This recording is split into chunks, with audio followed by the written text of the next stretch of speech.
India की एकता में पड़ी दरार, नीतीश अखिलेश ने खोला मोर्चा। लोकसभा चुनाव को लेकर ऐसा कहा जा रहा है कि इस बार विपक्षी गठबंधन इंडिया और एनडीए के बीच जोरदार टक्कर देखने को मिलेगी, लेकिन इन सबके बीच 5 राज्यों में विधानसभा चुनाव की घोषणा हो गई।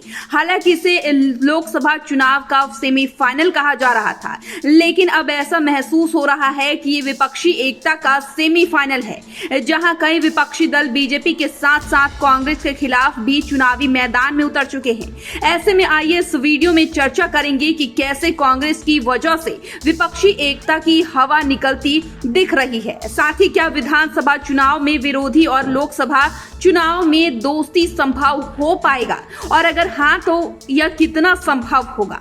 आपको बता दें कि लोकसभा चुनाव से पहले 5 राज्यों में विधानसभा चुनाव होने वाले हैं, लेकिन सबसे ज्यादा चर्चा में मध्य प्रदेश का चुनाव है। दरअसल मध्य प्रदेश में विपक्ष की सबसे बड़ी पार्टी कांग्रेस है।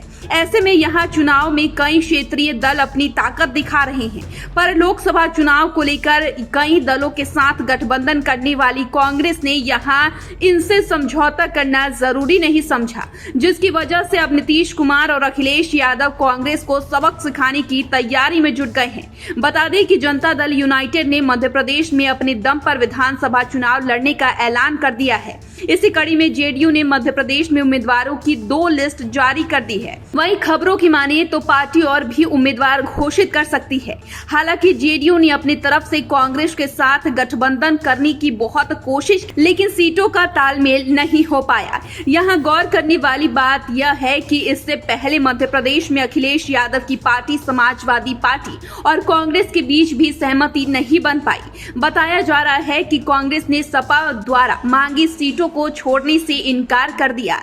इसके बाद सपा प्रमुख अखिलेश यादव ने भी कांग्रेस के खिलाफ मोर्चा खोल दिया है। इस तरह नीतीश कुमार और अखिलेश यादव ने मध्य प्रदेश में उम्मीदवार उतारकर एक तरह से कांग्रेस को सबक सिखाने का ऐलान कर दिया है। देखें तो लोकसभा चुनाव को देखते हुए ये विपक्षी एकता के लिए खतरे के समान है। वैसे भी इंडिया में सीट शेयरिंग सबसे बड़ा मुद्दा है, खासकर कांग्रेस की वजह से कई राज्यों में विपक्षी एकता शुरू से ही सवालों के घेरे में है, जिसका एक नमूना मध्य प्रदेश में देखने को मिल रहा है। देखें तो विधानसभा चुनाव में तकरार का असर लोकसभा चुनाव में भी पड़ सकता है। वैसे भी विधानसभा चुनाव में एक दूसरे के खिलाफ लड़ने के बाद लोकसभा चुनाव में इन दलों का एक दूसरे के साथ सामंजस्य बैठना कठिन होगा। हो सकता है कि जेडीयू और सपा मध्य प्रदेश का बदला लोकसभा चुनाव में सीट बंटवारे के दौरान ले। इसकी एक वजह यह भी है कि जेडीयू जहां बिहार की ताकतवर पार्टी है, तो वहीं सपा इस वक्त उत्तर प्रदेश में मुख्य विपक्षी दल है, यानी कि इंडिया में आगे बड़ा सियासी ड्रामा देखने को मिल सकता है। हालांकि विपक्षी गठबंधन इंडिया में आगे क्या होगा ये समय बताएगा, पर बीजेपी मध्य प्रदेश में लगातार कुछ ऐसे फैसले ले रही है जिसका असर लोकसभा चुनाव में भी देखने को मिल सकता है।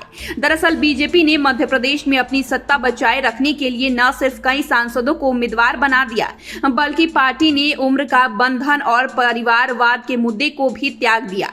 यानी कि जिस परिवारवाद पर पार्टी निशाना साधती रहती है, मध्य प्रदेश चुनाव में उसकी आहुति दे दी। जाहिर सी बात है कि इससे ये भी साफ है कि बीजेपी हर हाल में यह चुनाव जीतना चाहती है।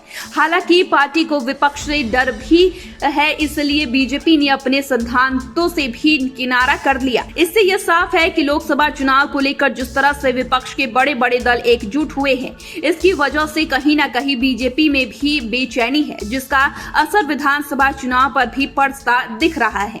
कुल मिलाकर स्थिति यह है कि एक तरफ बीजेपी चौंकाने वाले फैसले ले रही है, तो दूसरी तरफ कांग्रेस की वजह से विपक्षी एकता खतरे में नजर आ रही है। अब देखना यह है कि मध्य प्रदेश विधानसभा चुनाव में सपा और जेडीयू कांग्रेस और बीजेपी को कितना नुकसान पहुंचाती है, साथ ही इसके परिणाम का इंडिया की एकता पर क्या प्रभाव पड़ता है। तो फिलहाल के लिए इतना ही। चैनल को सब्सक्राइब कर ले, फेसबुक पेज को लाइक कर ले। वीडियो देखने के लिए आपका शुक्रिया।